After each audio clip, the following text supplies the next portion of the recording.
Welcome to Executive Matters.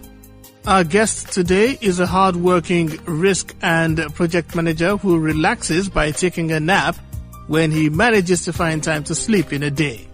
Bimbo Abioye is an experienced chief executive officer with a demonstrated history of working in the information technology and services industry.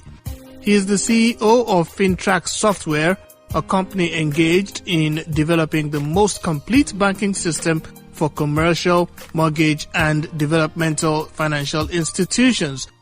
Mr. Abioye is a chartered accountant with an MBA in information technology and a certification from the Institute of Chartered Accountants of Nigeria.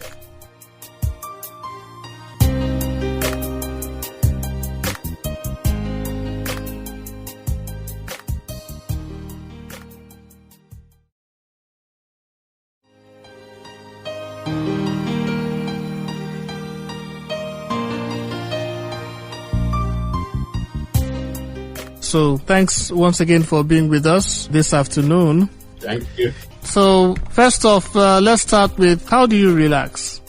Wow.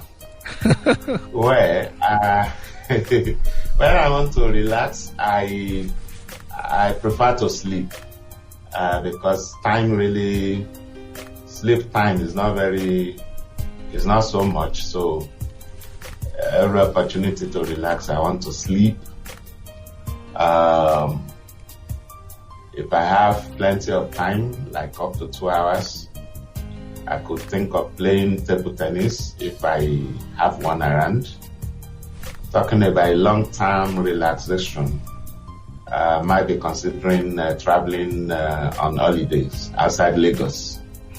So those are the ways I try to catch some break. Okay, if you were to change one or more things in your particular industry, what would it or those things be? Yeah, I'm in the information technology industry, that's software development industry. One of the things I would love to change has to do with what is going on in the economy.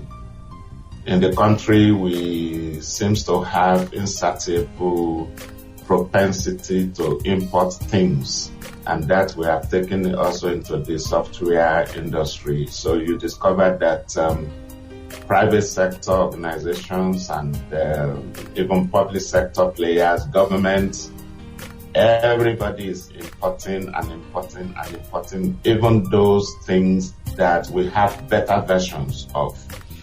Technically just enriching foreign nations and keeping our nation impoverished and our youth unemployed. That is the biggest thing that is crying for change, and we have been advocating for that change. It may take some time, but change is coming. Also leveraging on the body language of the current administration in the federal government, trying to reorientate towards local content. So that is a step in the right direction, which if they can really walk the talk, this nation will be better for it. There's always need for self-encouragement, self-motivation. On your part, how do you motivate yourself? Yeah, I try to motivate myself by setting very high goals and then stretch to accomplish them, sort of throwing the ball and running for it. So accomplishment of these goals, provide some sense of satisfaction and fulfillment. A good example of that on the career side was sometimes in 2003, I looked at my credentials and apart from experience and what have you, yes, by that time I had been a chartered accountant for some 10 years or more. I looked at it, what have I added? So now, then I had diversified into information technology realm. And I looked at it let me go for the top-rated credentials in information technology. And so I penciled down 3 major certifications. One of them was CISA, that's CISA. The second one was CISM, that's Certified Information Security Manager. And the third one was CISSP, that's Certified Information Systems Security Professional. It was a daunting goal, and I gave myself a deadline of that 2003 to accomplish them.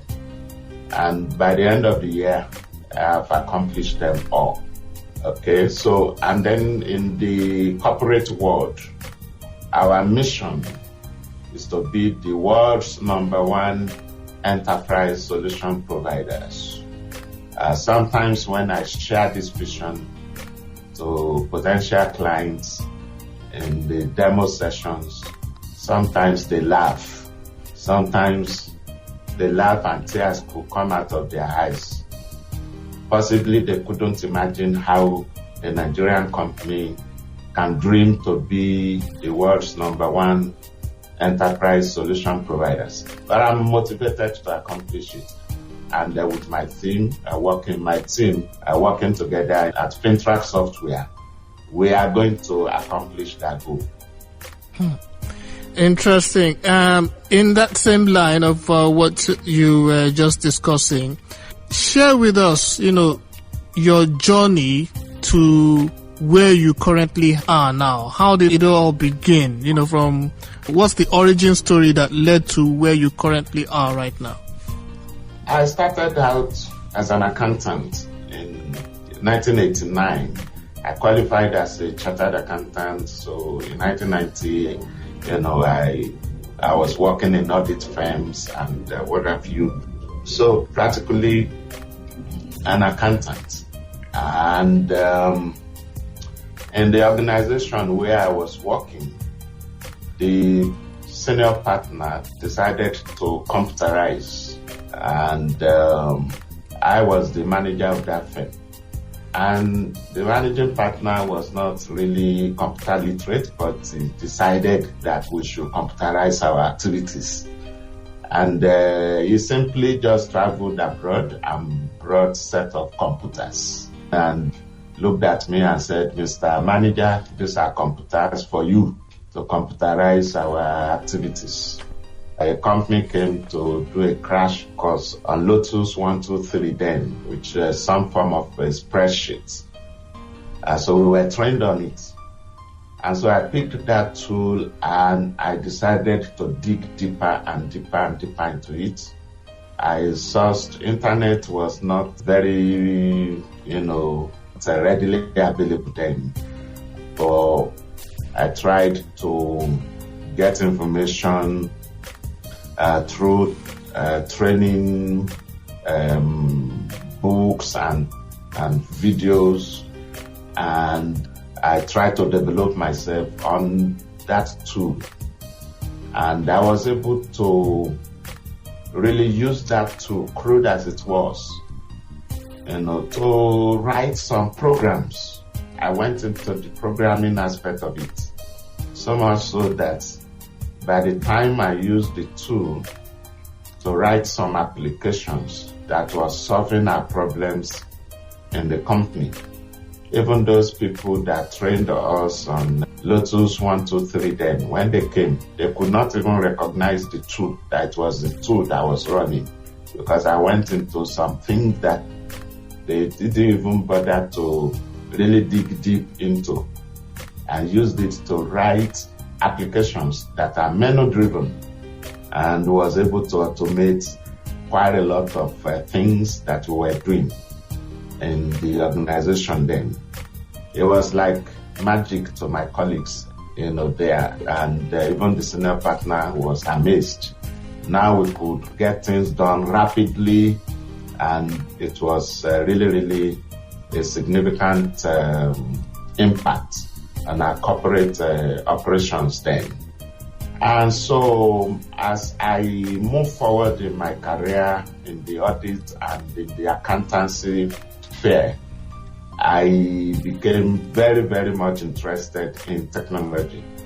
And the turning point was just before year 2000. Then the issue of Y2K came. By then, I was working in a financial services company. And the company then, the hype was so much about Y2K and the implication for computing. The fear was so much, airlines crash, computer servers can go crash, and all sorts of things. And then, with the little knowledge I had, I understood that the way computer process data, the fear was that by the time on 31st December 1999, that the computer will now reset. Following day, that's 1st January 2000, that there will be problems because of the change in the date settings. But my understanding of the way the computer stores data information, it was in value format, not the way we read it, maybe 15th January 19 whatever or 20 whatever. So I tried to convince my organization that this was all a hype, but nobody listened to me because then I was not a computing professional and I was an auditor, so it was difficult to rely on internal auditors' judgment to take decision as a management of a financial services organization. And so everybody kept vigil on 31st December 1999, waiting for things to happen overnight. But nothing happened. It was all a hype, okay? And so much money was spent trying to change operating systems, change this, change that.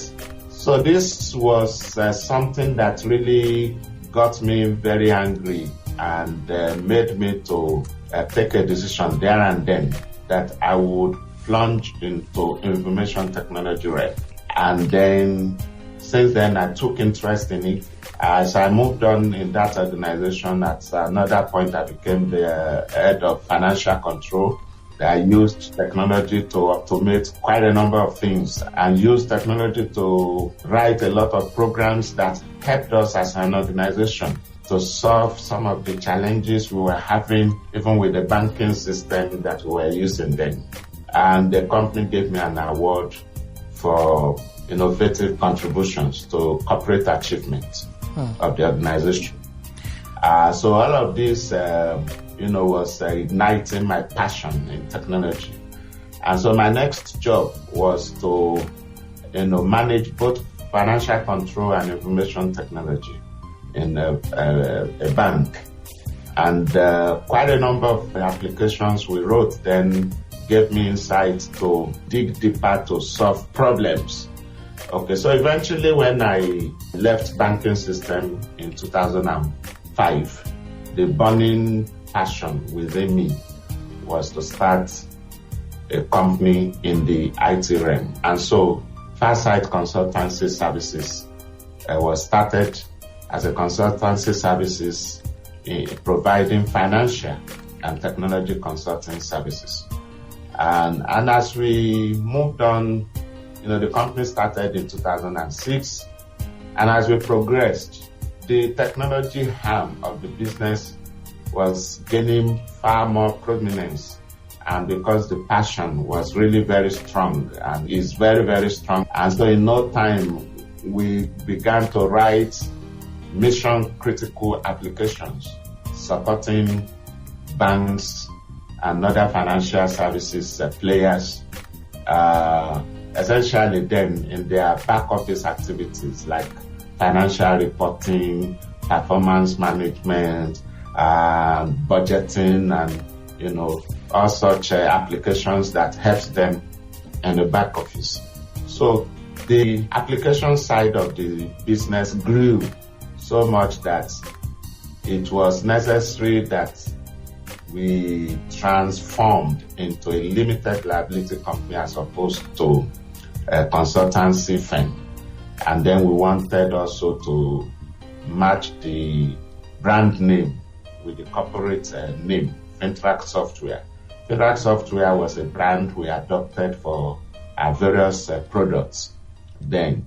And so we incorporated the FinTrak Software to take over the software business from Farsight Consultancy Services, sometimes in 2013. So today, we have done about, 12 or 13 years now as an organization. And our applications, both in the back office and now also in the front office, that's in the business-facing realm, mission-critical applications for banks to automate their activities, both lending and the full-fledged banking system. Today we have core banking system in the country and developed by FinTrak Software. Okay, so today we are in about 13 commercial banks and about, I think, 7 or 8 mortgage banks and 3 insurance companies. So that is the backstory. So far. And we've also made inroad into other African countries. We have product presence in about 18 African countries today. And some of these product presence, was driven by very large Nigerian banks that have subsidiaries across Africa. Also, we were able to branch out and get some banks that are outside of Nigeria. Yeah. Speaking of Africa, how would you describe Africa in terms of where the continent currently is and what its potentials are and where it should be? Just like Nigeria is a part of Africa, one of the things that we need to do in Africa is first to believe in ourselves. We need to look inward and believe in ourselves. The problem of Nigeria is replicated across Africa. Everybody looking for foreign things, and then we enrich foreign nations despite the abundance of resources that we have, both human and natural resources. We are unable to tap these resources to really uplift the economic life of the continent. So we have great potentials. We are blessed with natural resources. We are blessed with human capital, that we can actually leverage to position Africa as one of the greatest continents in the world, if not the very greatest. There is no continent that is as endowed as Africa, but lack of intellectual capability to think and come and transform into a productive continent. Oftentimes, we sell our crude items, even oil, crude oil, our raw crops and other agricultural produce, and then import final finished products. If we can add value and bridge the gap between raw materials and finished products, that is going into production, adding value to the resources we have been endowed with, that will position Africa as one of the greatest continents in the world. Okay, so we are living in very unpeculiar times right now with the coronavirus. What would you say is the lesson you have taken away from, this time that we are living in, or a lesson that you think everyone should take away from this period? Yeah. Already everybody has learned lessons. COVID, in fact, I would say, if not for the death and a lot of people that were sick and a lot of businesses that were negatively impacted, I would say COVID-19 is a COVID of blessings, in the sense that it helped us to think outside the box. Today, as we speak, I'm in my house. I have an office at home. We work virtually. Virtually all our staff are working from their various houses. Okay, very few people are in the office. I doubt if out of about 125 workforce, I doubt if you go to our office today, Monday, 31st August, there is no way you could count up to 10 people, okay, in the office. So we discovered that a lot was possible even working remotely. We discovered that we were even more productive working remotely. And so what's the purpose of somebody living in Abule Egba going to Victoria Island, all the traffic and what have you? By the time he's getting there, he has lost 2 hours. Going back home, maybe another 2 hours, if not 3. 5 hours spent on the road that could be productively engaged on the job, or even for him to relax and be better even when he's working. Okay, so these are things that we have seen, even going forward beyond COVID. We definitely will be doing things differently. If we are going to be in the office at all, maybe at maximum 25% capacity. Okay, so and we'll be alternating. Okay, so largely we'll be working remotely. Another thing that COVID has taught everyone was that during the lockdown, a lot of businesses really went under because the only ways and means they could transact was physically. And when everywhere was on lockdown, they could not run.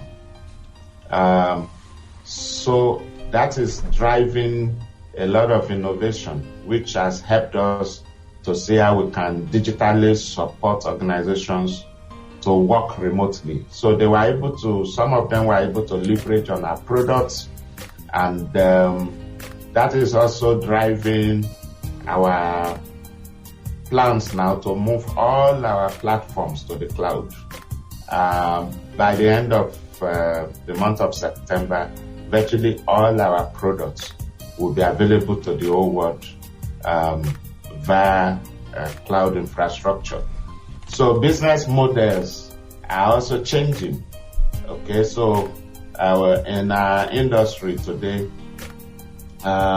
when there are financial challenges, organizations tend to, cave in. They don't want to spend on major capital expenditures. So one of the things we are doing to address that is by adapting our business model to give them subscription-based platforms that they will not be required to put heavy amounts on the table right from the start. So they could get online and get their jobs done, and they transform their businesses without having to be looking for loan to acquire the services and technologies that we provide. So change of business model from sales to subscription economy. And these are the things that are really catching on in the whole world today. So those are the core takeaway from coronavirus. And so continuous innovation is the rule of the game. Luckily for us, because we were in the information technology realm, the impact, in fact, it helped us to even do more rather than affect us adversely in terms of productivity. We were able to improve on our products during the lockdown and on our services. Yes, impact on sales, but as we offer a subscription model, it is already been embraced, and so we are able to come out of the pandemic year stronger and better. And final question, what's your word for the young aspiring CEO or business owner? Yeah, from my own experience, you cannot give what you don't have. A lot of young people, they don't even want to cut their teeth anywhere. They just want to leave school and start a business. A lot of them will have challenges going that way. It is important to acquire experience and skills, in the industry before you can really leverage on that skills and exposures to be able to bring about creative solutions and be able to profitably run. Another word for them is that they need to run a selfless lifestyle, okay, and have the capability to delay gratification. A lot of people in the technology business, they think that technology is an area you can make it big and, be acquiring property and flashy cars and, to build an enduring organization, you've got to consider yourself last. Okay? That is very, very important. Another, the third one is about integrity. It is very important that their words are their bonds. It's very, very key. When people see that when you promise that you will deliver this, you will deliver it. And that's one of the things that has really helped us in the industry. There are a lot of competitors that have vanished. They have simply just disappeared because they are unable to give what it takes to deliver on promises. Okay, so for us, if we promise you that we deliver ABCD for whatever value, no, come rain, come shine, we will deliver ABCD, possibly had EFGH. Okay, so that is one thing that has really helped us greatly in our business. And lastly, I will encourage young entrepreneurs to be ready to die and rise again. Okay, whatever vision, whatever line they take, they must be ready to give it all it takes, and they will be able to get all that feed contains, and they will be able to succeed. All right, thank you so very much. We have truly enjoyed our time with you. We really, really appreciate the privilege of your time, sir. Thank you very much. Nice having you. All right, we hope we can engage with you at a future time to have more discussions, sir. No problem at all. It's my pleasure. All right, sir. All right, thank you. Yes, sir.